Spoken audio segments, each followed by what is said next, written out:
తయారు చేశారు. కాబట్టి వేదములు అనేటటువంటివి నిత్యములు, అపౌరుషేయములు. మరి ఆ వేదములు ఏం చేస్తాయి? మనందరం కోరేటటువంటి సుఖప్రాప్తిని, దుఃఖహానిని అనుగ్రహిస్తాయి. మనందరికీ ఒకే కోరిక ఉంది, సుఖం మే భూయాత్ దుఃఖం మే మా భూత్ అని. నాకు సుఖమే కావాలి, దుఃఖం వద్దు అని. ఎలా వస్తుంది? ప్రతిదానికి ఉపాయములు ఉంటాయి. లోకంలో చాలా ఉపాయములు ఉంటాయి. లోకంలో ఉండే ఉపాయముల కంటే అతీతమైనటువంటి పరమ ప్రమాణమైనటువంటి ఉపాయములు ఉంటాయి. వాటినే అలౌకికములు అని అంటారు, వాటినే వైదికములు అని అంటారు. ఆ ఉపాయమే వేదము. అందుకనే విద్యారణ్య స్వామి వారు వేద శబ్ద నిర్వచనాన్ని చెప్తూ ఇష్టప్రాప్తి అనిష్ట పరిహారయోహో అలౌకికం ఉపాయం యహ గ్రంథ వేదయతి సహ వేద అని అన్నారు. ప్రతి మానవులు కోరేటటువంటి ఇష్టప్రాప్తి, సుఖం మే భూయాత్, నాకు సుఖమే కావాలి. అనిష్ట పరిహారము, దుఃఖం మా భూత్, దుఃఖం వద్దనేటటువంటిది. ఇది సార్వజనీనమైన, సార్వకాలీనమైన, సార్వదేశికమైన కోరిక. ఆ కోరిక ఒక కొల్లూరులోనో, ఒక ఆంధ్రదేశంలోనో, ఒక భారతదేశంలోనో ఉండదు. ప్రతి ప్రాణి అదే కోరుకుంటాడు. కాబట్టి ప్రతి ప్రాణి కోరేటటువంటి సుఖప్రాప్తి, దుఃఖ నివృత్తులకు ఉపాయాన్ని బోధించే వేదం ప్రతి మానవుడికి కూడాను ఆవశ్యకమైనటువంటిది. అంటే వేదములు ఏదో కొంతమందికే పరిమితము, కొంతమంది చదువుకుంటారు, కొంతమంది అధ్యయనాధ్యాపనంలో పెట్టుకుంటారు అంటే వారి వారి అధికారాన్ని అనుసరించి వారు అధ్యయనాధ్యాపనములు చేసిన ఆ ఫలం అనేటటువంటిది అందరికీ కూడా వర్తిస్తుంది. అందరూ కోరే ఫలం అనేటటువంటిది తద్వారా ప్రాప్తమవుతుంది. అందువల్ల వేదములు అందరికీ సంబంధించినటువంటివి. అయితే దాన్ని అధ్యయనం చేసే విధానం ఏమిటి? ఉపనయనాధికారం కనుక ఉన్నట్లయితే గురుముఖత వేదాధ్యయనం చేయాలి. ఆ అవకాశం లేకపోతే భాగవతంలోనే చెప్పారు, పురాణాదిభిరితి బ్రూమః. పురాణముల ద్వారా వేదవాంగ్మయాన్ని అర్థం చేసుకోమన్నారు. ఇతిహాసములు, పురాణములు అని. ఇతిహాస పురాణముల ద్వారా వేదములు వ్యాఖ్యాతములైనవి. ఇతిహాస పురాణాభ్యాం వేదం సముపబృంహయేత్ విభేత్యల్పశ్రుతాత్ వేద మామయం ప్రతరేదితి. వేదమే ఇతిహాస పురాణముల ద్వారా తనను తాను వ్యాఖ్యానం చేసుకున్నదిట. కారణం ఏమిటి అంటే ఇతిహాస పురాణములు కనుక తెలియనట్లయితే వేదముల యొక్క అసలైనటువంటి తాత్పర్యము తెలియదు. అందువల నుంచే భట్టభాస్కరాచార్యుల వారు ఇతిహాస పురాణజ్ఞ వేదార్థం వక్తుమర్హతి అని అంటారు. ఇతిహాస పురాణములు తెలిసినటువంటి వాడే వేదార్థం చెప్పడానికి యోగ్యుడు అని. ఇంత బహుళమైనటువంటి విస్తారమైనటువంటి వాంగ్మయం అంతా ఉన్నది. అందువల్ల వేదములంటే మంత్రరూపంగా అధ్యయనం చేయటం, పురాణాదిభిరితి బ్రూమః అని భాగవతంలో చెప్పినట్లుగా పురాణముల ద్వారా వేదవాంగ్మయాన్ని అందరూ తెలుసుకోవటం అనే సంప్రదాయం అంతా కూడా అనాదిగా వస్తూ ఉన్నది.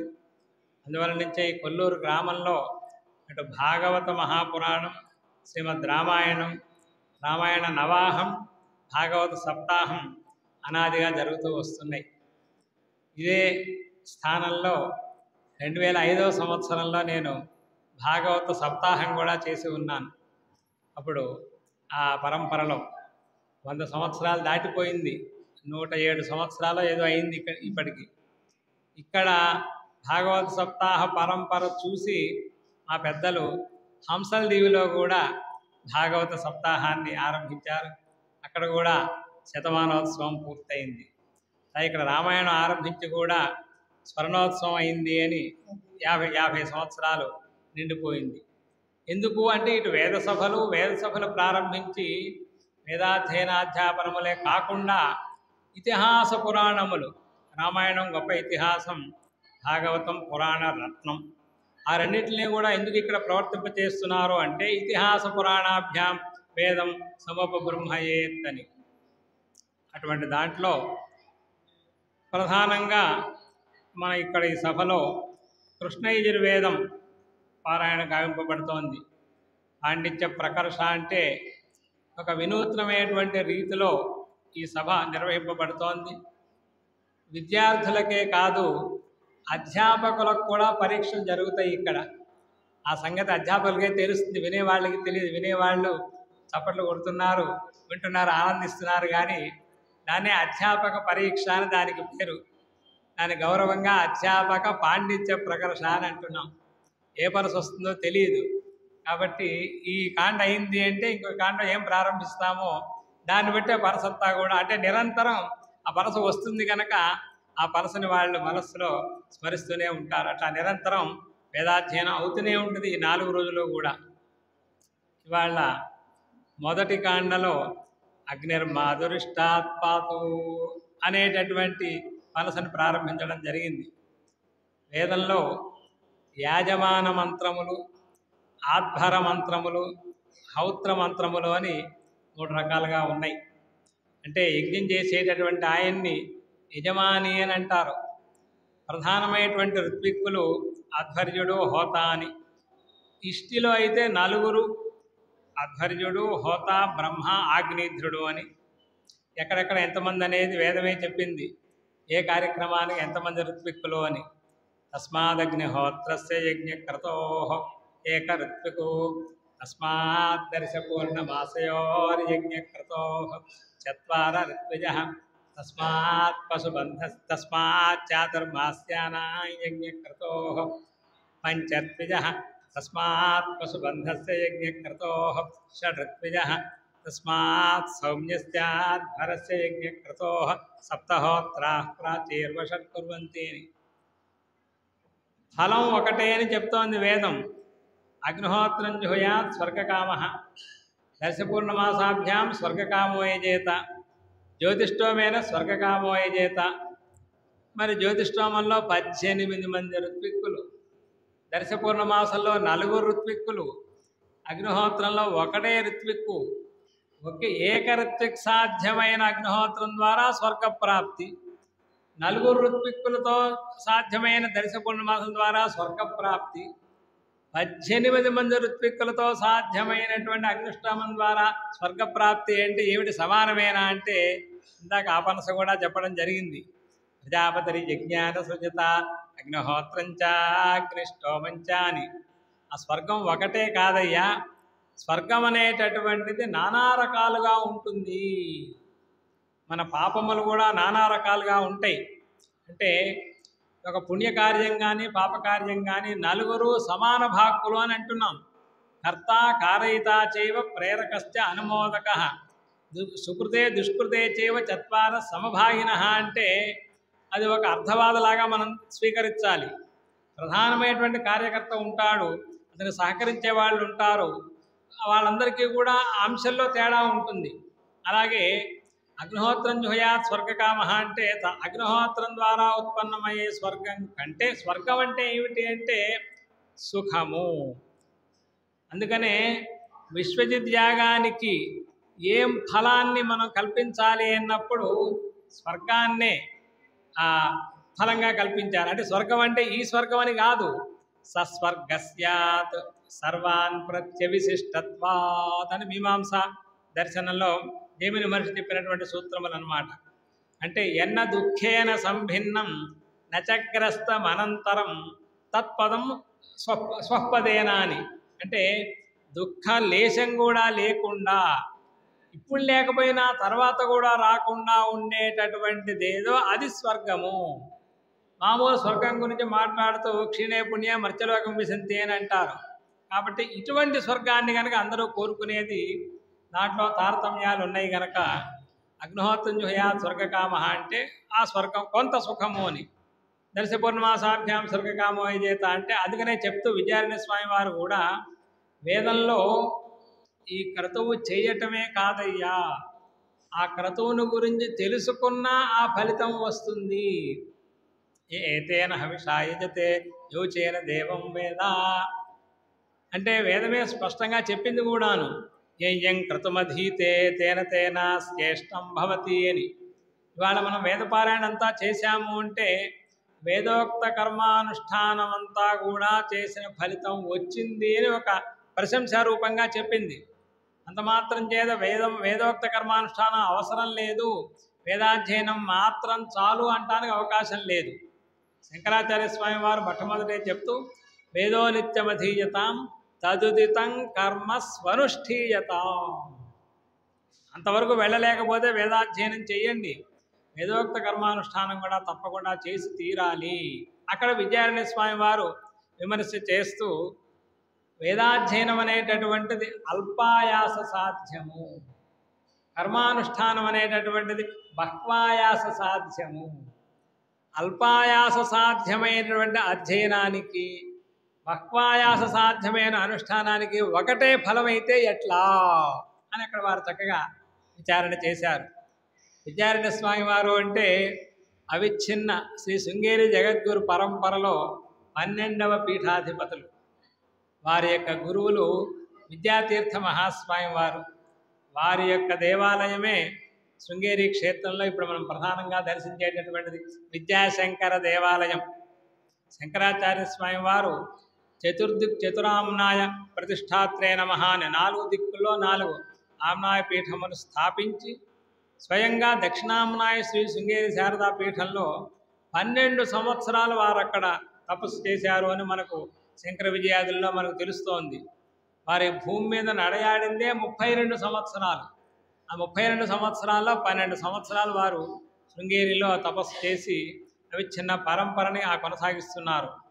అందుకనే ఆ పీఠంలో, ఆ జగద్గురు పీఠంలో వచ్చేటటువంటి ఆ మహాస్వామి వారు సాక్షాత్తు శంకరులే. అస్మత్పీఠే సమారూఢ పరివ్రాడుక్తలక్షణ అహమేవేతి విజ్ఞేయ యస్య దేవ ఇతి శృతే. కాబట్టి ఆ పీఠంలో ఉన్నటువంటి వారు సాక్షాత్తు శంకరులే కనుక ఆ 10వ పీఠాధిపతులు విద్యాతీర్థ మహాస్వామి వారు. వారు సాక్షాత్తు పరమేశ్వరులే. వారి యొక్క అనుగ్రహంతోనే విద్యారణ్య స్వామి వారు చతుర్వేదములకు భాష్యాన్ని రచించారు. అందుకనే వారు ప్రారంభంలో వేదార్థానికి ప్రారంభంలో వారు ప్రార్థించే తమ గురువులనే పరమేశ్వర అభేద స్వరూపంగా వారు ప్రార్థన చేస్తూ యస్య నిశ్వసితం వేదాః యో వేదేభ్యోఖిలం జగతు నిర్మమే తమహం వందే విద్యాతీర్థ మహేశ్వరం. మహేశ్వర స్వరూపులైన విద్యాతీర్థ స్వరూపులైన మహేశ్వరుడు గురువుకి పరమేశ్వరుడికి అభేదమే కదా. కాబట్టి విద్యాతీర్థ మహేశ్వరం అని వారు ప్రార్థిస్తూ ఒక గొప్ప కార్యకారణ భావాన్ని చెప్పారు. వేదములు ఎలా వచ్చినాయి? యస్య నిశ్వసితం వేదా. ఇందాక మనం చెప్పుకున్నాం, వేదములు అపౌరుషేయములు, నిత్యములు. ఎలా అపౌరుషేయములు, ఎలా నిత్యములు అనేటటువంటిది మనం చెప్పుకున్నాం. అంటే రామాయణం ప్రమాణం, వాల్మీకి రచించాడు కనుక, భారతం ప్రమాణం, వ్యాసుడు రచించాడు కనుక, వేదం ప్రమాణం, ఎవరు రచించలేదు కనుక. అదేమిటండి అంటే మరి పరతః ప్రమాణము, స్వతః ప్రమాణము అని 2 సిద్ధాంతాలు ఉన్నాయి. మహాభాగ పురాణములు కానీ ఇతిహాస పురాణములన్నీ కూడా పరతః ప్రమాణములు. ఎందుకని ఎలా ప్రమాణములు అంటే వేదమూలకత్వ. వేదం మూలంగా లేకపోతే అక్కడ బోధ లేదు, అబోధకత్వం వస్తుంది. వేదములో అబోధకత్వం లేదు. అందుకని బోధకత్వాత్ స్వత ఏవ ప్రమాణం. వేదంలో అర్థం కానిది ఏముంది? వేదం అంటేనే వేదయతీతి వేద, తెలియపరిచేటటువంటిది. శ్రవణ మాత్రం చేతనే ఫలం కలుగుతుంటే, తృప్తి కలుగుతూ ఉంటే, అర్థజ్ఞానంలో ప్రవేశిస్తే అర్థం కానిది అన్ని దాంట్లోంచే వచ్చినాయి. అందుకనే మనువు గారు అంటారు, చాతుర్వర్ణ్యం త్రయోలోకాః చత్వారశ్చ ఆశ్రమాః పృథక్ భూతం భవ్యం భవిష్యచ్చ సర్వం వేదాత్ ప్రసిద్ధ్యతి. వేదం నుండి ప్రసిద్ధి కానిదే ఉందో చెప్పమన్నారు. సమస్తము వేదం నుండే వస్తోంది. అందువల్ల నుంచే ఆ శాస్త్రయోనిత్వాధికరణము అని బ్రహ్మ వేదాంత శాస్త్రంలో ఒక అధికరణం. అథాతో బ్రహ్మ జిజ్ఞాస అని ప్రారంభించి 3వ సూత్రం శాస్త్రయోనిత్వాధికరణము అని, ఆ జన్మాద్యసేత 2వ సూత్రం, శాస్త్రయోనిత్వాత్ 3వ సూత్రం, తత్వ సమన్వయాత్ 4వ సూత్రం. దీన్నే చతుస్సూత్రి అని అంటారు.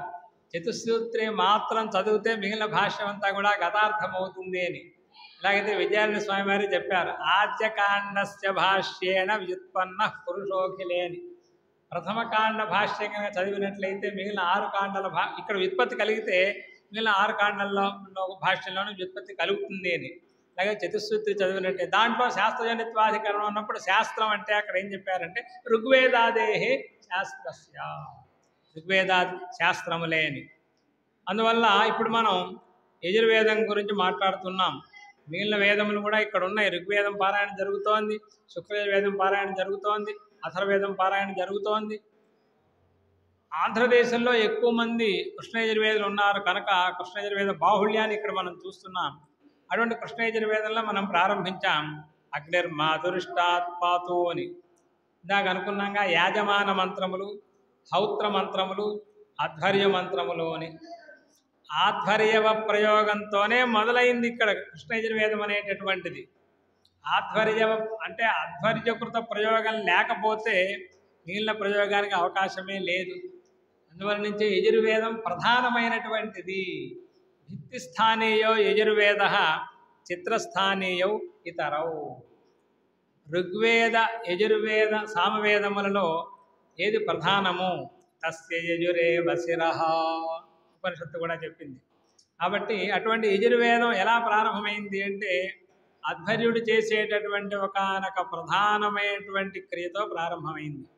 అదంతా అధ్వర్యుకాండ అని. ఆ తర్వాత యాజమాన కాండ, హౌత్రకాండ, ఈ మూడింటిని అనుసరించి మిగిలినటువంటి గ్రంథం అంతా కూడా, వేదం అంతా కూడా దాని చుట్టూనే తిరుగుతూ ఉంటుంది. దాంట్లో యజమాని చెప్పవలసిన మంత్రములలో సంత్వాసించామేష ప్రజామా యుద్ధనంచ ఇత్యాదిన ప్రారంభమై ఆజ్యగ్రహణము అవన్నీ కూడా చెప్పి ఇక్కడికి వచ్చేప్పటికి కొన్ని ప్రధానమైన మంత్రములు చెప్తూ అగ్నిర్మాధురిష్టాత్ పాతు, ఏ విధమైనటువంటి పాపమును లేకుండా నన్ను అగ్నిదేవుడు రక్షించుకాక. సవితాఘశంసాత్, ఏదైనా పాపం చేసినట్లయితే దాని నుండి సవితి దేవత రక్షించుగాక.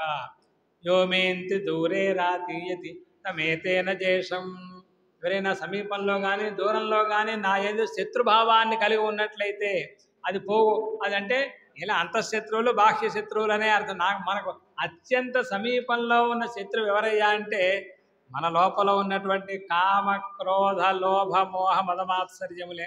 ముందు వాట్లని నేను జయించాలి అని ప్రార్థన అన్నమాట. ఇటువంటి మహామంత్రములు ఎన్నో ఉన్నాయి. కాబట్టి ఆ మంత్రములతో మనం ఈ మొదటి కాండలో ఈరోజు మనం ప్రారంభం చేయడం జరిగింది. 2వ కాండ దగ్గరికి వచ్చేప్పటికి కూడా అవే మంత్రాలు. చక్షుషీవ ఏతే యజ్ఞస్యజదాజ్యభాగవు అని. ఆజ్యభాగలు అని ఒక ఇష్టి అంటే మనకు సామాన్యంగా అర్థం అవుతుంది. ఇష్టి కంటే పెద్దది యాగం అవన్నీ కూడా ఉంటాయి. ఆజ్యభాగలు వాళ్ళకి చక్షుస్సులు అని పేర్లు అన్నమాట. అంటే నేత్రస్థానీయములు, అగ్నిదేవునికి నేత్రముల వంటివి. ఆ విషయం స్పష్టంగా వేదం చెప్పింది. చక్షుషీవ ఏతే యజ్ఞస్య యదాజ్యభాగవు. అందుకనే ఆ చక్షుస్సులు ఆ కుడిపక్క ఎడం పక్క ఉంటే ఆహ్వనీయాగ్నిలో ఉత్తరార్ధే దక్షిణార్ధే అని అవి వర్తులాకారంలో ఆజ్యాన్ని అధ్వర్యుడు అక్కడ ప్రక్షేపం చేయాలన్నమాట. కాబట్టి ఆ మంత్రములతో అంటే ఆ ప్రధాన హోమం మనకు మీమాంసా ఇక్కడ ఒక శాస్త్రార్థం అంతా కూడా ఉన్నది. అగ్నిహోత్రం జుహయాత్ స్వర్గకామ దర్శపూర్ణమాసాభ్యాం స్వర్గకామో యజేత జ్యోతిష్ఠమైన స్వర్గకామో యజేత అని అంటున్నారు. స్వర్గం ఎప్పుడు వస్తుంది? కాలాంతర భావి. యజ్ఞం చేసిన వెంటనే స్వర్గం వస్తోంది. ఆ స్వర్గానికి వెళ్తున్నాడు ఆ యజమాని, ఇక్కడే ఉంటున్నాడుగా. యజ్ఞం చేసిన వెంటనే స్వర్గానికి వెళ్ళాలని ఎవరు కోరుకోవట్లేదు, అలా జరగటం లేదు కదా. మరి అగ్నిహోత్రం జుహయాత్ స్వర్గకామ, స్వర్గము సాధనము అగ్నిహోత్రం స్వర్గం సాధ్యము, అగ్నిహోత్రం సాధనమైంది. సాధ్య సాధనం అంటే కార్యకారణములు నియత పూర్వవృత్తులుగా ఉండాలి. కారణం యొక్క లక్షణం ఏమిటి అంటే తర్కశాస్త్రంలో చెప్తారు, కార్య నియత పూర్వవృత్తి కారణం. నియతత్వే సతి పూర్వవృత్తిత్వం కారణస్య లక్షణం. అంటే కారణ అవ్యవహితోత్తరవర్తి కార్యము. మరి స్వర్గము కార్యము, అగ్నిహోత్రం కారణము అన్నప్పుడు అగ్నిహోత్రానుష్ఠాన అవ్యవహితోత్తరవర్తి స్వర్గం అవుతోందా? దర్శపూర్ణమాసం అనే దానికి అవ్యవహితోత్తరవర్తి స్వర్గం అవుతోందా? జ్యోతిష్ఠోమానికి అవ్యవహితోత్తరవర్తి, మరి ఎలా కార్యకారణ భావం కుదురుతుంది అంటే మీమాంసా శాస్త్రం దాని గురించి విచారణ చేసింది. కాలాంతరభావి స్వర్గానాం కథం సాధనత్వం ఉపపద్యతే అపూర్వద్వారేణ. అపూర్వం అనేటటువంటిది ఒకటి ఉత్పన్నమవుతుంది. అగ్నిహోత్రానుష్ఠానం చేసిన వెంటనే ఒక అపూర్వం అంటే స్వర్గాన్నిచ్చేటటువంటి అపూర్వం అనేటటువంటిది ఒకటి ఏర్పడుతుంది. ఆ సమయం వచ్చినప్పుడు అంటే ఆ ఫలం వచ్చేదాకా అపూర్వం అనేటటువంటిది ఉంటుంది. ఒక బ్రిడ్జ్ అన్నమాట. జ్యోతిష్ఠోమం స్వర్గానికి సాధనం, అందులో ఏమీ సందేహం లేదు. వేదం చెప్పింది పరమ ప్రమాణం, అందులో ఏమీ అప్రామాణ్యం లేదు. వేదం చెప్పిన దానికి మరొక అవకాశమే లేదు. ఆ విషయాన్ని నిరూపించటానికి అనేక వాంగ్మయములన్నీ వచ్చినాయి. షడ్దర్శనములు, షడంగములు, శిక్ష, వ్యాకరణం, ఛందస్సు, నిరుక్తం, జ్యోతిషం, కల్పం, న్యాయం, వైశేషికం, సాంఖ్యం, యోగం, మీమాంస, వేదాంతం, పురాణములు, ధర్మశాస్త్రములు, స్మృతులు, ఇవన్నీ కూడా వేదం యొక్క ప్రామాణ్యాన్ని రక్షించటానికి, కాపాడటానికి, తెలియపరచడానికే వచ్చినాయి. కాబట్టే ఒక చోట పూర్వపక్షులు అన్నారు, మీరు అపౌరుషేయమని అంటున్నారు కానివ్వండి, రామాయణాన్ని రచించిన వాల్మీకి ఉన్నట్లుగా వేదాన్ని రచించిన ఆయన కూడా ఒక ఉండేవాడు, మీరు మర్చిపోయినారు, చాలా రోజులైంది కనుక వేదముల అనాథులు కనుక అని ఒక ఆశంక చేశాడు. దానికి ఒక ఉదాహరణ కూడా చెప్పాడు. ఏంటంటే మనం బాటసారలో మార్గంలో వెళ్తూ ఉంటాం. ఆ చిరకాల కూప ఖననవతు అని అన్నాడు. మీమాంసా శాస్త్రంలో వస్తుంది చిరకాల కూప ఖననవతు అని. మనం వాపీ కూప తటాకాది నిర్మాణములు ఇష్టాపూర్త కర్మలు అని చెప్తారు. ఏ విధంగా జ్యోతిష్ఠోమాదులు చేస్తే స్వర్గాది ఫలములు వస్తాయో, వాపీ కూప తటాకాది నిర్మాణముల ద్వారా కూడా అటువంటి ఫలం వస్తుందని మనకు శాస్త్రమే చెప్తున్నది. భాగవతంలోనే రుక్మిణి అమ్మవారు చెప్తుంది, ఆ ఇష్టాపూర్త కర్మలు ఏదైనా చేసి ఉంటే వాటి యొక్క ఫలం వల్ల కృష్ణుడు వచ్చి నన్ను వివాహం చేసుకొందుడుగా అని కూడా ఆవిడ అంటుందన్నమాట, ఇష్టాపూర్త కర్మలని అక్కడ. కాబట్టి ఆ చిరకాలిక కూపఖననవతు అని మార్గంలో ఒక బాగున్నది. దారిన పోయేవాళ్ళు అక్కడ ఎండాకాలంలో దాహం తీర్చుకుని వెళ్తూ ఉంటారు. ఆ బావి మీద పేరేదో ఉంటుంది, ఫలానా వారు దాన్ని ఏర్పాటు చేశారు, తవ్విచ్చారు అని.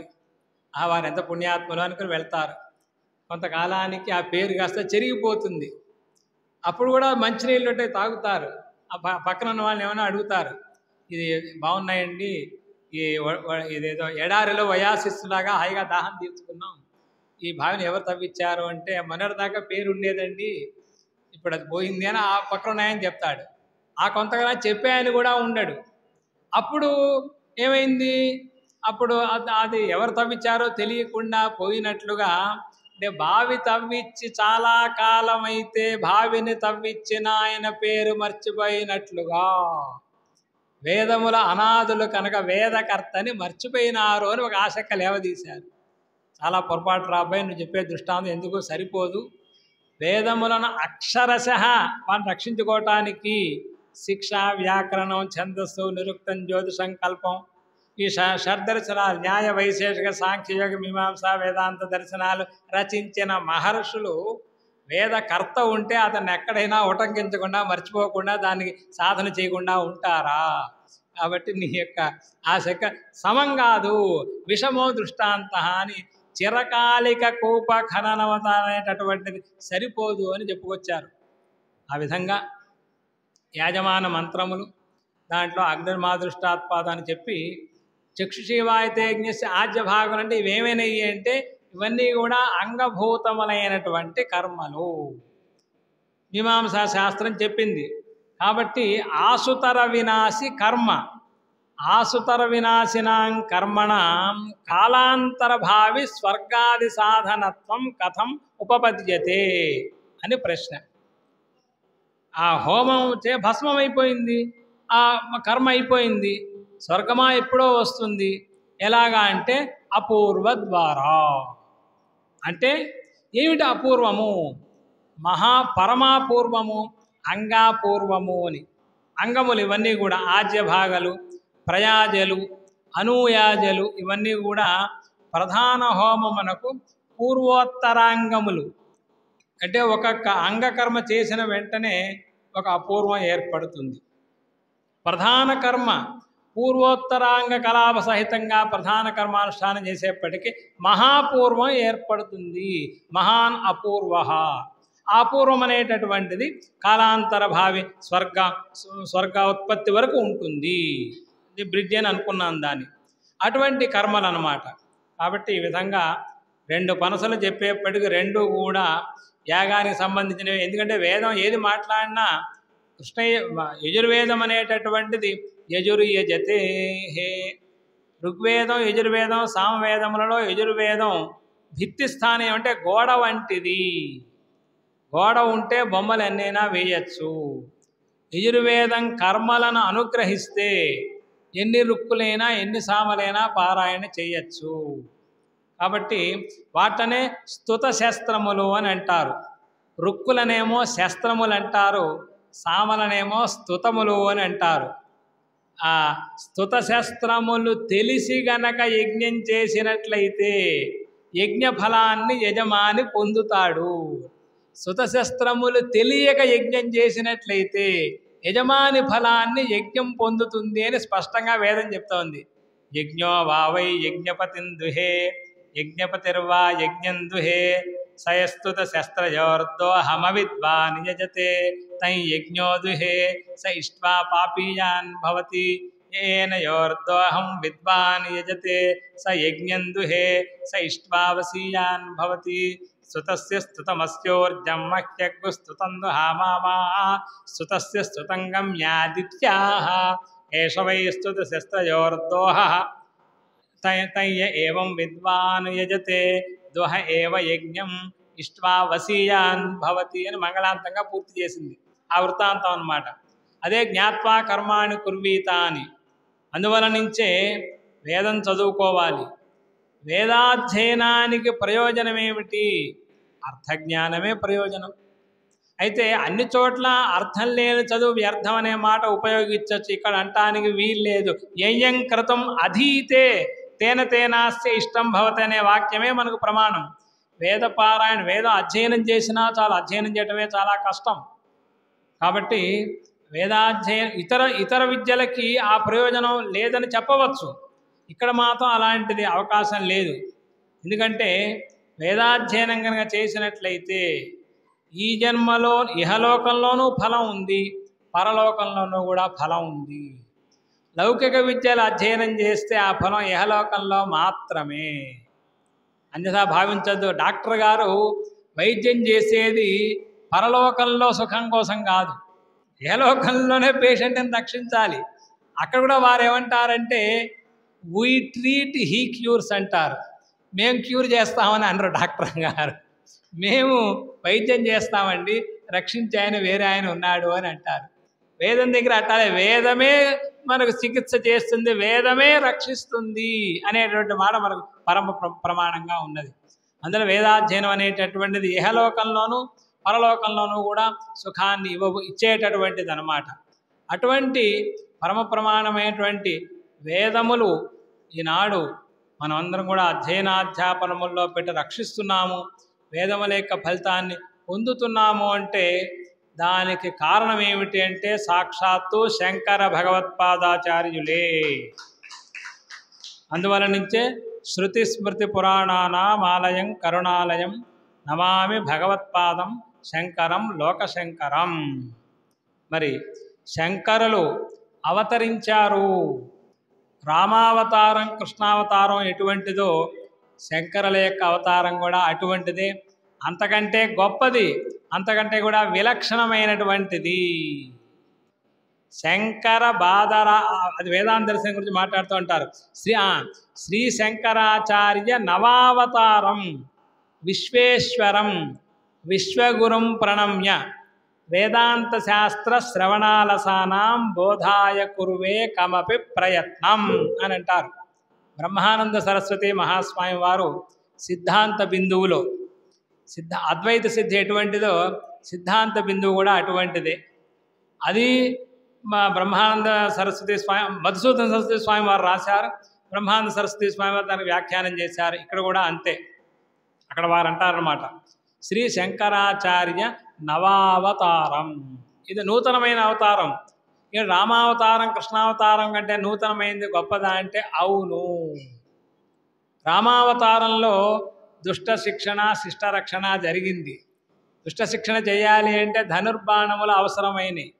కృష్ణావతారంలో శంఖ చక్ర గదాది ఆయుధములు అవసరమైన దుష్ట శిక్షణకి. శంకరావతారంలో ఏముంది?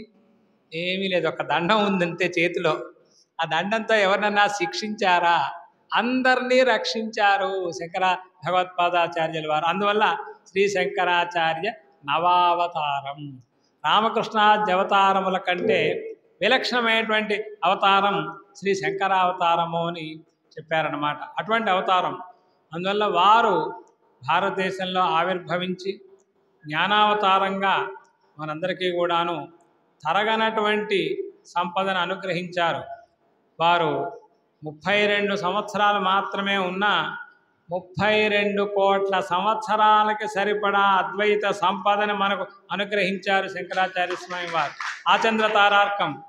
అంతేకాకుండా జగత్తంతా వారు శిష్యులైనప్పటికీ ప్రధానమైనటువంటి శిష్యులు నలుగురిని కూడా 4 స్థానాల్లో, తూర్పు దక్షిణం పశ్చిమ ఉత్తరాల్లో, తూర్పున పూరీ క్షేత్రంలో మరి పూర్వామ్నాయ పీఠమని, దక్షిణాన శృంగేరి క్షేత్రంలో దక్షిణామ్నాయ పీఠమని, పశ్చిమాన ద్వారకలో పశ్చిమామ్నాయ పీఠమని, ఉత్తరాన బదరీ క్షేత్రంలో ఉత్తరామ్నాయ పీఠమని నలుగురు శిష్యుల్ని కూడా, నలుగురు శిష్యులతోటి సాక్షాత్తు కైలాసవాసి శంకరుడు ఆవిర్భవిస్తాడనేటటువంటి వాయుపురాణ వచనాన్ని యథార్థం చేయటం కోసమే సాక్షాత్తు కైలాసవాసి శంకరులు భూలోకంలో శంకరుడుగా అవతరించారు. చతుర్భిస్సహ శిష్యైస్తు శంకర అవతరిష్యతి. 4 వేదములు, 4 దిక్కులు, 4 శిష్యులు, 4 ఆమ్నాయములు, 4 మహావాక్యములు. వేదార్థం అంటే కర్మ బ్రహ్మ రెండూ చెప్పాలి.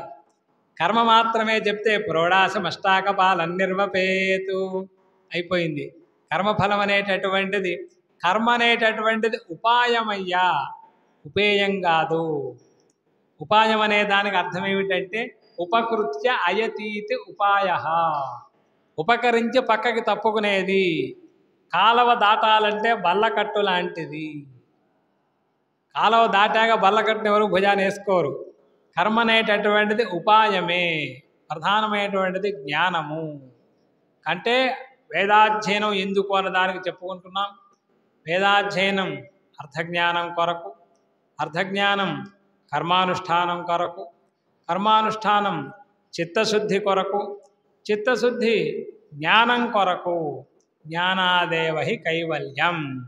మానవ జన్మ జ్ఞానం ద్వారా మోక్షాన్ని పొందటానికి. జీవో బ్రహ్మైవ నాపరః, అహం బ్రహ్మాస్మి, బ్రహ్మ సత్యం జగన్మిథ్య, జీవో బ్రహ్మైవ నాపరః. నేను జీవుణ్ణి కాదు. అసలు నేనంటే ఎవరు? నేనంటే నేను అని అంటున్నాం. అక్కడ దాన్నే తెలుసుకోవాలి. దాన్ని తెలుసుకోమనే మహావాక్యములన్నీ కూడా మనకు ఉపదేశిస్తున్నాయి. తత్వమసి, 3 పదాలు అక్కడ. త్వం తత్ అసి. మామూలుగా నువ్వు ఎవరయ్యా అంటే ఏదో నేను ఫలానా అని అంటాం. నేను అనే దానికి అర్థం ఏమిటి? మనం అనుకుంటున్నాం ఇగో ఈ 5.5 అడుగుల శరీరము, ఇదో ఈ ఉద్యోగము, ఇదే అనుకుంటున్నాం. ఇది కాదు. ఎలా చెప్పగలరు? ఇది నా శరీరము అని అంటున్నాం. నేనే శరీరం అని ఎవరో అనట్లే. ఆబాలగోపాలం ఎవరో అనరు. నా సెల్ ఫోన్ అన్నాం అనుకోండి, సెల్ ఫోను నేను వేరేగా. మరి నా శరీరం అన్నప్పుడు నేను నా శరీరం వేరే అనేటువంటి విషయం మనకు తెలియాలిగా. కాబట్టి నువ్వు ఎవరివయ్యా అంటే జీవో బ్రహ్మైవ నాపరహ. కాబట్టి ఇది ఉన్నదా లేదా, జీవుడు బ్రహ్మే అవుతాడా అవడా అంటే లోకంలో మనందరికీ తెలిసినటువంటి వాక్య ప్రయోగమే. సోయం దేవదత్త, ఆ దేవదత్తుడే ఈ దేవదత్తుడు. ఉదాహరణకి ఆ కొల్లూరే ఈ కొల్లూరు, ఒకటో సభ ప్రారంభమైన కొల్లూరే 101వ సభ ప్రారంభమైన కొల్లూరు అని అంటున్నాం. రెండు ఒకటి ఎలా అవుతాయి? శాస్త్రరీత్యా ప్రశ్నిస్తే 100 సంవత్సరాల నాడు ఈ బిల్డింగ్ లేదు, ఈ కరెంటు లేదు, ఈ మైకు లేదు, ఈ మనుషులు లేరు, ఈ ఉపన్యాసం లేదు, ఈ భోజనాలు లేవు, ఏమీ లేవు అంటే ఈ దేశం కానీ ఈ కాలం కానీ ఆనాడు లేదు.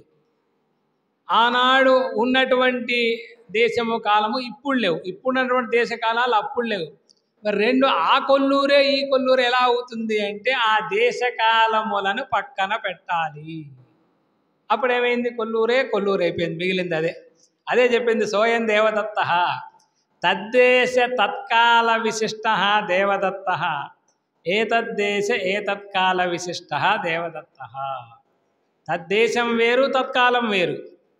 కాబట్టి ఆ రెండు దూరంగా పెడితేనే, అలాగే జీవుల్లో ఉన్నటువంటి కించిజ్ఞత్వాన్ని విడిచిపెడితేనే, పరమాత్మలో ఉన్నటువంటి సర్వజ్ఞత్వాన్ని అర్థం చేసుకుంటేనే మిగిలినది ఏమవుతుంది అంటే చైతన్యం.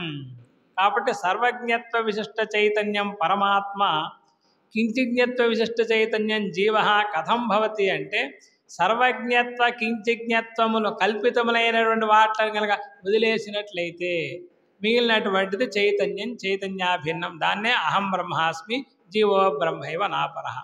మనకు దీనికి సోయం దేవదత్త అని ఆబాలగోపాలం అనుకునేటటువంటిదే ప్రమాణము. కాబట్టి అటువంటి యజ్ఞముల ద్వారా లోక కళ్యాణం జరగాలి. అందుకొరకు వేదములు బయలుదేరినాయి. ఏం కావాలన్నా వేదముల ద్వారా మీరు సాధించండి అని కృష్ణ పరమాత్మ స్వయంగా మనకు బోధిస్తూ, దేవాన్ భావయతానేన తే దేవా భావయంతువః పరస్పరం భావయంతః శ్రేయః పరమవాప్స్యథ అని. దేవతలను మీరు పూజించండి, దేవతలు మిమ్మల్ని రక్షిస్తారు. ఏమిటి మార్గం? ఏమిటి? వేదముల ద్వారా, వేదోక్త కర్మానుష్ఠానం ద్వారా. కాబట్టి దిలీప మహారాజు రాజ్యం చేసేటప్పుడు దుదోహగాంస యజ్ఞాయ సస్యాయ మఘవాదివం సంపద్వినిమయే నోభౌ దధతుర్భువనద్వయం. భువనద్వయం దధతు. భూలోకమంతా దిలీపుడు కాపాడాడు, స్వర్గలోకమంతా కూడా ఇంద్రుడు కాపాడాడు. ఎలాగా అంటే భూమిని గోమాతగా చేసి పితికి ఈ సంపదంతా కూడా దిలీపుడు యజ్ఞముల ద్వారా ఇంద్రుడికి ఇచ్చాడు. ఇంద్రుడు స్వర్గాన్ని గోమాతగా చేసి పితికి ఆ సంపదంతా కూడా భూలోకానికి ఇచ్చాడు. తద్వారా దధతు భువనద్వయం. అది మన యొక్క పరంపర. అందుకు సాధనమైనటువంటివి వేదములు. చూడండి, సృష్ట్యాది నుంచి ఈ సంహితే చెప్తున్నాం. సృష్ట్యాది అనుకోని పక్కన పెట్టండి, 101 సంవత్సరాల నుంచి 7 అష్టాల్లో ఇవే పనసలు చెప్తున్నాం. 7 అష్టాల్లో మొత్తం ఎన్ని పనసలు ఉన్నాయండి? 2198 పనసలు ఉన్నాయి. ఒక అక్షరం పెరిగిందా? నేను పరీక్ష ఇచ్చి 79లో పరీక్ష ఇచ్చా అంటే 46 ఏళ్ళు అయింది. 46 ఏళ్ళ ఒక అక్షరం పెరిగిందా, అక్షరం తగ్గిందా అంటే నాకు తెలిసి చెప్తున్నా, మనసం ప్రారంభమే చెప్తున్నా. సృష్టి ఆది నుంచి కూడా అంతే. అదే వేదం యొక్క గొప్పతనము. అయినా ఎప్పుడు కొత్తే, ఏ అక్షరం తర్వాత ఏ అక్షరం వస్తే, ఏ పనస్ తర్వాత ఏ పనస్ చెప్పాలి, ఏ కవుల తర్వాత ఏ కవులు చెప్పాలి అంటే అది వేదం యొక్క గొప్పతనం. ఆ వేదం ద్వారానే పరమాత్మ మన చేత తెలియబడతాడు. నా వేద విన్మను తేతం బృహంతం అని. కాబట్టి వేదార్థం అనేటటువంటిది కర్మ బ్రహ్మ రెండూ కూడాను, రెండూ మనకు అవసరము. వేదోక్త కర్మ, వేద ప్రతిపాద్యమైనటువంటి బ్రహ్మ, ఈ రెండు కూడా చెప్పింది కృష్ణయజుర్వేదం. తీసుకున్నట్లయితే వేదములన్నీ కూడా కలిసే ఒక గొప్ప పదార్థాలు, ఒక అర్థాన్ని మనకు చెప్తాయన్నమాట. అంటే ఒక్క వేదంతో ఏ పని జరగదు. ఋగ్వేదేన హోతా కరోతి, యజుర్వేదేనాధ్వర్యు సామవేదేనోద్గాత సర్వైర్బ్రహ్మ. యజ్ఞం జరగాలంటే ఋగ్వేదం ఉండాలి, సామవేదం ఉండాలి, యజుర్వేదం ఉండాలి. కాబట్టి వాళ్ళు ఇందాక మనం అనుకున్నాం స్తుత శస్త్రములు అని. స్తుతములంటే సామవేదమని, శస్త్రములంటే ఋగ్వేదమని. స్తుత శస్త్రములు పఠించాలి అంటే ఆధ్వర్యవ ప్రయోగం ఉండాలి కనుక ఈ రెండూ కలిసి అక్కడ అన్వయిస్తాయి కనుక స్తుతం అంటే ఏమిటంటే సామగానము. గుణనిష్ట గుణాభిధానం, ప్రగీత మంత్రసాధ్య గుణనిష్ట గుణాభిధానం స్తుతం. అప్రగీత మంత్రసాధ్య గుణనిష్ట గుణాభిధానం శస్త్రం అని. అంటే వేదార్థం చదవాలి అంటే అన్ని శాస్త్రముల యొక్క పరిచయం ఉండాలి, సాహిత్య పరిచయం ఉండాలి, శ్రౌతం యొక్క పరిచయం ఉండాలి, లోక జ్ఞానం ఉండాలి. ఇవన్నీ ఉండి రంగరిస్తే తప్ప వేదార్థం అనేటటువంటిది బయటికి రాదు. మామూలుగా మనం ఆలోచించినట్లయితే కృష్ణయజుర్వేదం మొత్తాన్ని తీసుకున్నట్లయితే 82 ప్రశ్నలు అనుకుంటున్నాం. 44 ప్రశ్నలు సగుంహిత అని అంటాం. దానికి మంత్రభాగము అని పేరు. దానికి వ్యాఖ్యారూపంగా బ్రాహ్మణ భాగము అని, అది 28 పనసలు.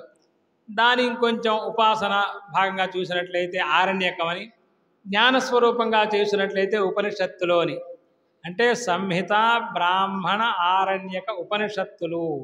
ఉపనిషత్తులు అనేటటువంటివి చివర్లో ఉంటాయి, వేదముల యొక్క అంతంలో ఉంటాయి కనుక దానికి వేదాంతము అని పేరు. ఉపనిషన్నం పరమం శ్రేయ అస్యామితి ఉపనిషత్. ఉపనిషత్ శబ్దానికి నిర్వచనం పరమశ్రేయస్సు ఇక్కడ ఉన్నది కనుక దానికి ఉపనిషత్తు అని పేరు. ఉపనిషత్తులు ఎన్ని? 4. గట్టిగా మాట్లాడితే 3. శిక్షావల్లి, బ్రహ్మవల్లి, భృగువల్లి. నారాయణానికి ఖిలకాండ అని పేరు. ఎందుకంటే అక్కడ కర్మ ఉంది, ఉపాసన ఉంది, జ్ఞానము ఉంది. కేవలం జ్ఞానం మాత్రమే ఉన్నటువంటివి 3 ప్రశ్నలే. 82 ప్రశ్నల్లో అది కూడా కలుపుకుంటే మహానారాయణోపనిషత్తు అనే వ్యవహారం ఉంది కనుక అది కూడా కలుపుకున్నట్లయితే 4 జ్ఞానాన్ని చెప్తే 78 ప్రశ్నలు కర్మనే చెప్పినాయి. దాంట్లో యజ్ఞంతోనే ఆరంభము అని అనుకున్నాం మనం. కృష్ణయజుర్వేదం ఇషేత్వ అని ప్రారంభమైంది.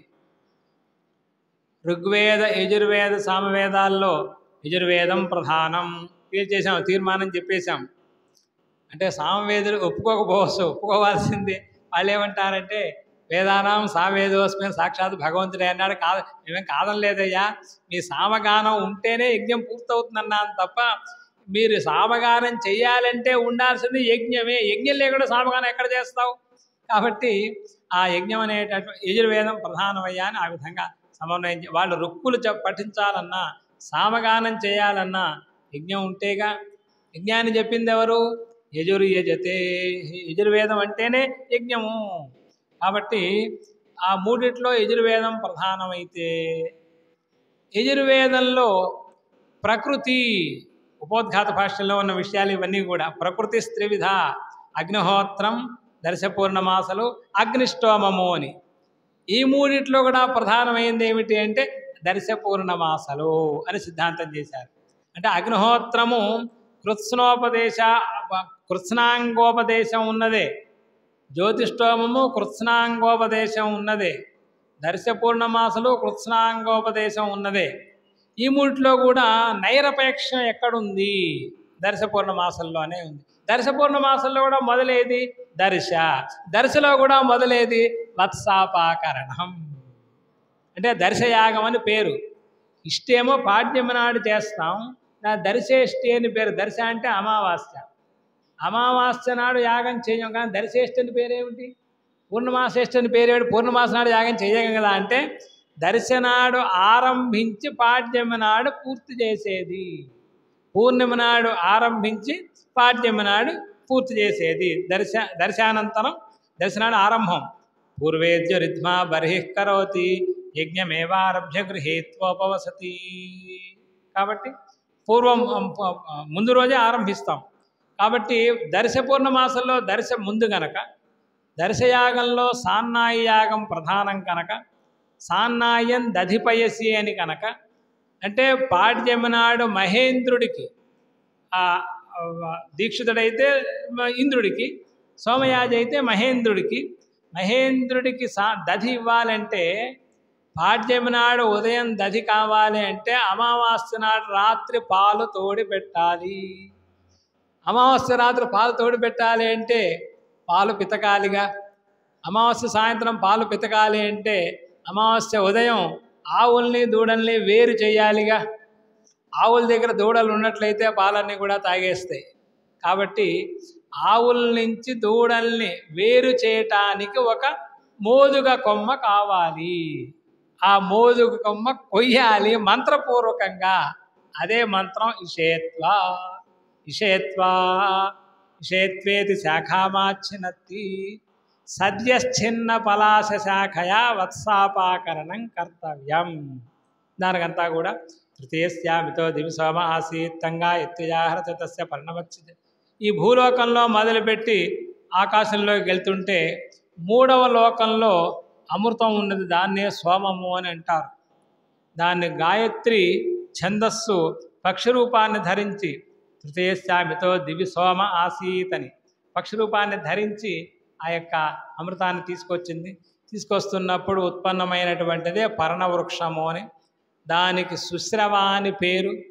దేవతల బ్రహ్మ విచారం అంతా కూడా చేస్తే బాగా విన్నది. కాబట్టి ఆ దండాన్నే బ్రహ్మచారి ఉపనయనంలో ఇస్తారు. అటువంటి పలాశ శాఖతోటి ఆ వత్సలను తన తల్లుల నుంచి గోమాతల నుంచి దూరం చేయాలి. చేసినప్పుడు ఆ ఆవులు సాయంత్రం సమృద్ధిగా పాలిస్తాయి. ఆ పాలని అమావాస్య రాత్రి తోడుపెట్టాలి. పాడ్యమి నాడు ఉదయం దాంతో మహేంద్రుడికి యాగం చేయాలి. ఆ మంత్రాలు కూడా వచ్చినాయి. మన సంతాసంగా ఎప్పుడైతే ఆరంభించామో ఈ మంత్రాలని కూడా వచ్చినాయి.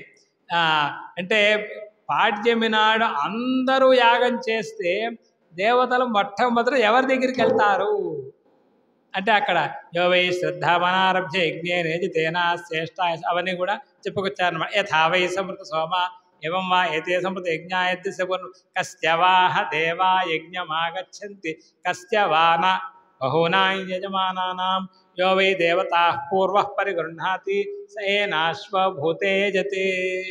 యో వై దేవతా పూర్వ పరిగృహ్ణాతి అంటే దేవతలు అనేక శక్తి సంపన్నులు కనుక, వారు సర్వవ్యాపకులు కనుక, దేవతలకి శరీరం ఉందా లేదా మీమాంస అదంతా కూడా విచారం చేసింది. అర్థవాదాలు చెప్పారు, ఇదంతా కూడా చెప్పుకొచ్చారు. కాబట్టి ఆ విధంగా అందుకనే సర్వాత్మ భావన. దేవతలు సర్వవ్యాపకులు. విష్ణు అంటే వ్యాపకత్వాత్ విష్ణు. కాబట్టి సర్వవ్యాపకుడైనటువంటి పరమాత్మ స్వరూపం దేవతగా మనం భావన చేయాలి. ఈ విషయమంతా కూడా మనకు చెప్పినటువంటి వారు శంకర భగవత్పాదాచార్యుల వారు. వారి యొక్క జయంతిని పురస్కరించుకొని ఈ గుంటూరు మండల వేద ప్రవర్ధక విద్యుత్ పరీక్షా సభలు ప్రారంభమైనాయి. అసలు శంకర జయంతి వైశాఖ శుక్ల పంచమి అనే విషయాన్ని నిరూపించినటువంటి వారు శృంగేరి జగద్గురు పరంపరలో, అవిచ్ఛిన్న జగద్గురు పరంపరలో 33వ పీఠాధిపతులైనటువంటి సచ్చిదానంద శివాభినవ నృసింహభారతి మహాస్వామి వారు. వారి యొక్క తపశ్శక్తితో వారు శృంగేరి నుంచి వారు ఆ ధర్మ విజయ యాత్ర చేస్తూ కాలడీ క్షేత్రానికి వెళ్ళి ఎక్కడ ఆర్యాంబాదేవి శంకరాచార్య స్వామి వారికి జన్మనిచ్చింది అనే విషయాన్ని వారు ఆ భగవద్ అనుగ్రహం వల్ల వారు సాక్షాత్కరించుకుని, ఆర్యాంబాదేవిని ఎక్కడ శంకర భగవత్పాదాచార్యుల వారు అక్కడ వారు సమాధి చేశారనే స్థానాన్ని కూడా వారు తపశక్తి ద్వారా వారు తెలుసుకొని, అప్పటి నుంచి మన భారతదేశంలో మన వైశాఖ శుక్ల పంచమి ఆర్ద్రా నక్షత్రం శంకర భగవత్పాదాచార్యుల వారు ఆవిర్భవించారు అని అప్పటి నుంచి అఖండ వైభవంగా శంకర జయంతి వైభవం అంతా కూడా జరుగుతోంది. శంకర భగవత్పాదాచార్యుల వారి వల్లనే వేదములు నిలిచినవి, పునరుద్ధరింపబడి ఈనా కూడా అధ్యయనాధ్యమం మనం నిర్వహిస్తున్నాము అంటే శంకరుల అనుగ్రహం కనుకనే మన గుంటూరు జిల్లా వేద సభలు శంకర జయంతి నాడు ప్రారంభమై అవిచ్ఛిన్నంగా జరుగుతున్నాయి. 3 రోజులే జరిగేవి, కానీ తర్వాత బాహుళ్యం వల్ల 4వ రోజు కూడా వచ్చింది. అటువంటి దాన్ని స్థాపన చేయటానికి ఏ విధంగా అయితే సోమకాసురుణ్ణి సంహరించి వేదాలను తీసుకొచ్చి మత్స్యావతారుడై పరమాత్మ ఆవిర్భవించారో, అదేవిధంగా మన రామచంద్రేంద్ర సరస్వతి మహాస్వామి వారు అపర మత్స్యావతారుల వలె శంకర జయంతి నాడు వేద సభల వారు ప్రారంభించి వారు అప్పావధానులు గారని పూర్వాశ్రమ నామ వారికి వారి ఇక్కడ అధ్యాపకులు కాబట్టి వారు అలా ప్రారంభించి అపర మత్స్యావతారులుగా అంటే మత్స్యమూర్తి స్వరూపంగా వేదానుద్ధరతే అని వేదాలను ఉద్ధరించారు. ఆ విధంగా వారు వేదాల్ని ఉద్ధరించి మన గుంటూరు జిల్లాని ఒక ఆదర్శప్రాయంగా గుంటూరు మండల వేద ప్రవర్తక విద్యుత్ పరీక్షా సభ అంటే అపూర్వమైన రీతిలో ఇందాక నేను సభా ప్రారంభంలో కూడా మనందరికీ చెప్పాను. సాక్షాత్తు ఈనాటి ఉభయశ్రీ శృంగేరి జగద్గురువులు ఇందులో ఉన్నటువంటి మహాసభ ఏదైనా భారతదేశంలో ఉంది అంటే అది గుంటూరు మండల వేద ప్రవర్తక పరీక్షా సభ మాత్రమే. అటువంటి భాగ్యం మనందరికీ కూడా కలిగింది. ఇప్పుడు ఆ స్వామివారు జగద్గురు భారతీ తీర్థ నన్ను బహుశా కొల్లూరులో ఒక 2015 తర్వాత ఇప్పుడే అనుకుంటా జరగటం. 2015లో జరిగింది, మళ్ళీ ఇప్పుడే జరుగుతోంది. అంటే 10 ఏళ్ళు అయింది, ఒక దశాబ్ద కాలం. 15 తర్వాత జరగలే, 20లో జరగలే. 20లో కరోనాగా 20లో జరగలే. 2015 నాకు గుర్తేగా. 2015 తర్వాత మళ్ళీ ఇప్పుడే జరుగుతోంది. 2015లో జరిగినప్పుడు సరే చివరికి వచ్చేసింది, సభ అయిపోయింది. చివరికి ఈయన మన మా అల్లూరి సుబ్రహ్మణ్యమూర్తి గారు అంతకుముందుగా 2015 సంగతి నేను చెప్పేది. 15 తర్వాత ఇప్పుడు 2015లో సభ చివరిలో అల్లూరి సుబ్రహ్మణ్యమూర్తి గారు అయ్యా టైం అయిపోయింది, మీరు 2 మాటలు చెప్పండి అన్నారు. మీరు 2 మాటలు చెప్తారండి. మొదటి మాట ఏమిటి అంటే జగద్గురు భారతీ తీర్థ మహాస్వామి వారు ఈ సభలో ఉన్నారు, మొదటి మాట. రెండవ మాట జగద్గురు విధుశేఖర భారతీ మహాస్వామి వారు కూడా ఈ సభలో ఉన్నారు. 2 మాటలు చెప్పేశాను అని పూర్తి చేశాము సభని. ఆ విధంగా అటువంటి అపూర్వమైన రీతిలో జరుగుతున్నటువంటి సభ. ఇప్పుడు భారతీ తీర్థ మహాస్వామి వారు పరమహంస పరివ్రాజకులై 50 సంవత్సరాలు నిండిన సందర్భంగా గత సంవత్సర కాలం అంతా కూడా స్వర్ణోత్సవ భారతీని ప్రపంచవ్యాప్తంగా లోకక్షేమంకరమైనటువంటి కార్యక్రమాలు ఎన్నో జరిగినాయి, ఇంకా జరుగుతున్నాయి. ఆ ప్రవాహం పూర్తి అవ్వకుండానే వారి యొక్క 75వ వర్ధంతి. వర్ధంతి అంటే మనందరికీ ఏమిటో ఒక భయం. వర్ధంతి అంటే వృద్ధి చెందించేది అని అర్థం. వృద్ధి పొందేదాన్ని వర్ధంతి అని అంటారు. ఎందుకన్నా ఆ పదం సరే, దాని గురించి మనం సిద్ధాంతం, అది సిద్ధాంతాన్ని గురించి మనం వెనకాడక్కర్లేదు. సిద్ధాంతం ఎప్పుడు కూడా అగ్రస్థానంలోనే ఉంటుంది. కాబట్టి వారి యొక్క 75వ వర్ధంతి కూడా ప్రారంభమయ్యేప్పటికీ వజ్రోత్సవ భారతి అనే పేరుతో అపూర్వంగా కార్యక్రమాలన్నీ కూడా జరుగుతున్నాయి. నిన్న ఇదే సమయానికి శృంగేరిలో జగద్గురుల యొక్క సమక్షంలోనే ఉండి ఆ సువర్ణ భారతి పూర్తే వజ్రోత్సవ భారతి వేద సభలో ఉండి వారికి అనుగ్రహాన్ని పొంది నేరుగా కొల్లూరు రావటం జరిగింది.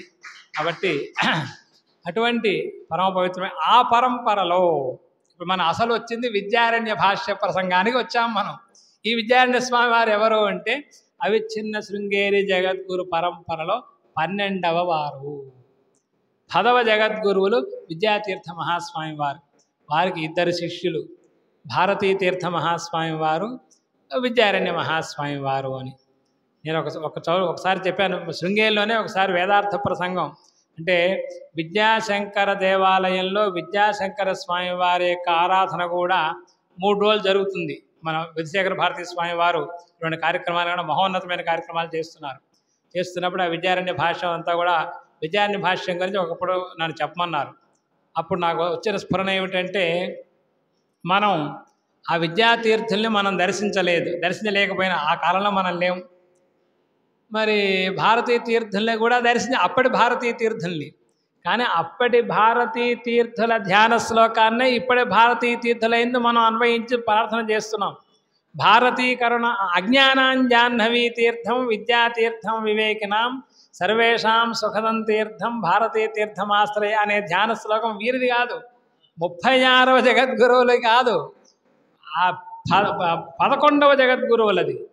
శృంగేరి అవిచ్ఛిన్న పరంపరలో 11వ జగద్గురువులైన భారతీ తీర్థ మహాస్వామి వారి ధ్యాన శ్లోకం అజ్ఞానాం జాహ్నవీ తీర్థం. వీరిదేమిటి అంటే భారతీ కరుణాపాత్రం. అయితే మరి ఇది వారికి అన్వయించవచ్చా అంటే అస్మత్పీఠే సమారూఢ పరివ్రాడోక్త లక్షణ అహమేవేతి విజ్ఞేయ అని సాక్షాత్తు శంకరులే చెప్పారు కనుక అందువల్ల మనం అయితే ఇప్పుడు ఈనాటి భారతీ తీర్థులు ఎవరి శిష్యులు? విద్యాతీర్థుల శిష్యులు. వీరు అభినవ విద్యాతీర్థుల శిష్యులేగా. కాబట్టి అయితే వారి శిష్యులు ఎవరు? విద్యారణ్యులు. అంటే ఇప్పుడు విధుశేఖర భారతీ మహాస్వామి వారు ఎవరు? విద్యారణ్యులు. కాబట్టి విద్యాతీర్థులు, భారతీ తీర్థులు, విద్యారణ్యులు ఆ పరంపర ఇవాళ కూడా మనం చూస్తూనే ఉన్నాము. అయితే మీలో కొంతమంది చిన్నపిల్లలు అభినవ విద్యాతీర్థుల్ని చూసి ఉండకపోవచ్చు. నేను చూశాను. నేను వారి సమక్షంలోనే శృంగేరి పరీక్ష కూడా ఇచ్చా. ఆనాడు అప్పుడు వారి కాలంలో నరక చతుర్దశి అమావాస్య అప్పుడు జరిగేవి శృంగేరి పరీక్షలు, వేద పోషక సభ పరీక్షలు. తర్వాత కాలంలో శంకర జయంతికి దాన్ని మార్చారు. అంటే ఒక అఖిల భారత వేద సమ్మేళనం జరిగింది. ఆ కాలం నుంచి శంకర జయంతి ఉత్సవం ఇంతా కూడా చేసి ఇప్పుడు ఇంకా విద్యార్థుల సౌకర్యం కోసం అక్కడ మూలంలో కూడా పరీక్షలు పెట్టారు. 4 వేదాల్లో మూలంలో పరీక్షలు, క్రమాంతంలో పరీక్షలు, ఘనాంతంలో పరీక్షలు. నేను వెళ్ళి పరీక్షాధికారిగా కూడా అక్కడ సేవ చేసుకునే భాగ్యం కలిగింది. అది కూడా చేసుకుని మళ్ళీ శృంగేరి వెళ్ళి ఈ శంకర జయంతి ఉత్సవాల్లో పాల్గొని వచ్చాం.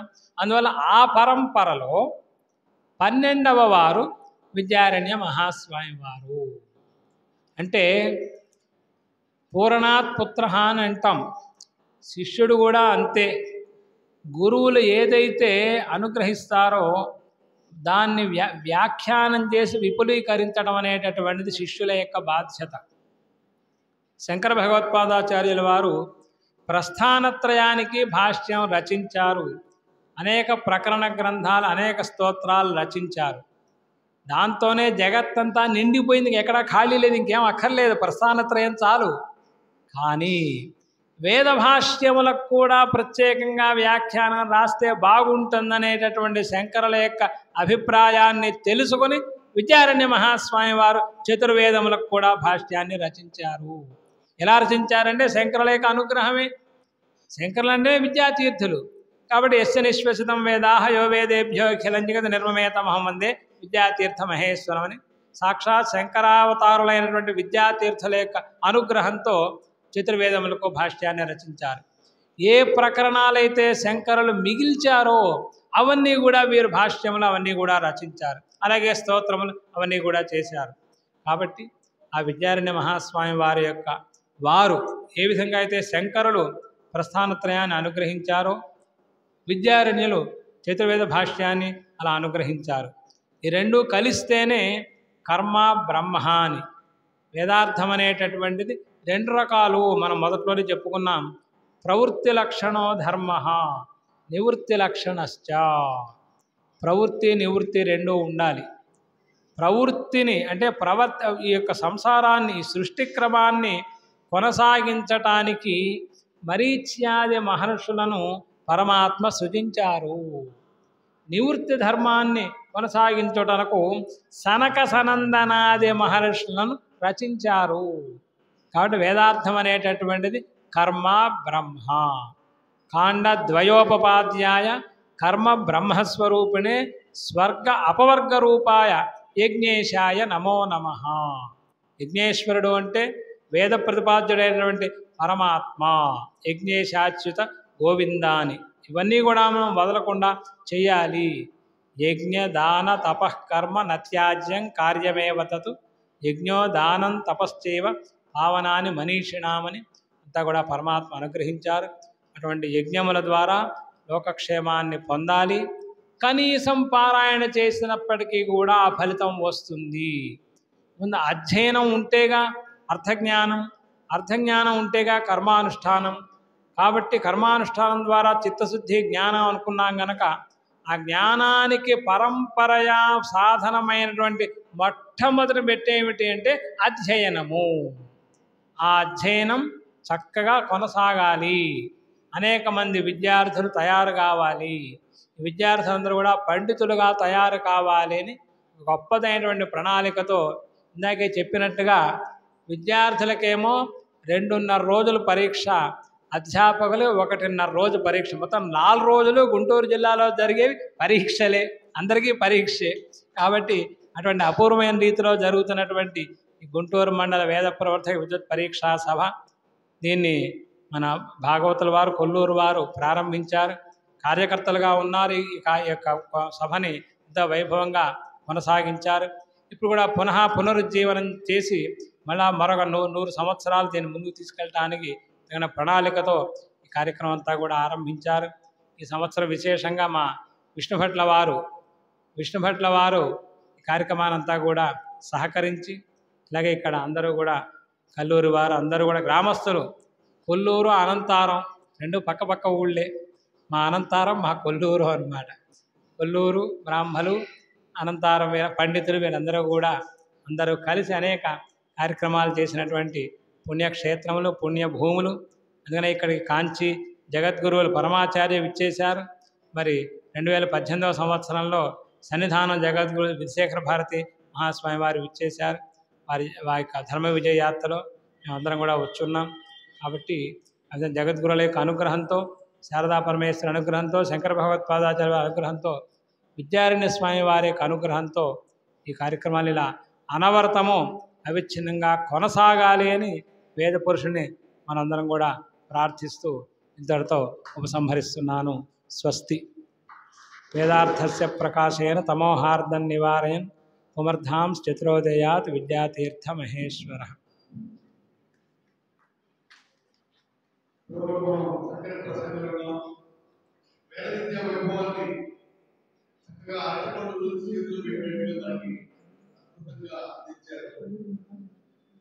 ఆదిశంకరులు అద్వైత మతాన్ని గురించి